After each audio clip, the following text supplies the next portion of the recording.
I do like President Biden's budget with his commitments on climate change, environmental protection, justice, community resilience, and they're not empty gestures. They're a cornerstone of this administration.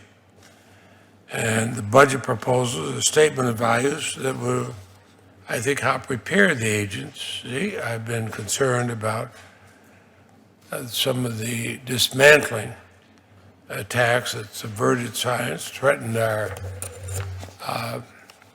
basic environmental laws. And in our state, Republicans and Democrats are agreed we want to protect the environment.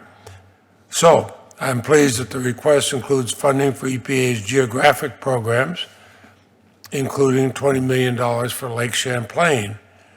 The funding for Lake Champlain, which the previous administration repeatedly sought to eliminate, is fundamental to your mission. The dollars leverage a broad network of stakeholders, experts, funding stream to support our goal of a drinkable, swimmable, fishable lake. It is, outside of the 5 Great Lakes, it's the largest body of fresh water in our country.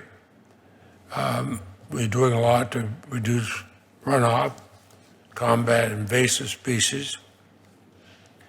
So my question is, in what ways do EPA's different geographic programs, like those for Lake Champlain and the Great Lakes, benefit one another, and why is it important to continue these programs? Well, thank you for that question and the acknowledgement. We all acknowledge that these are national treasures.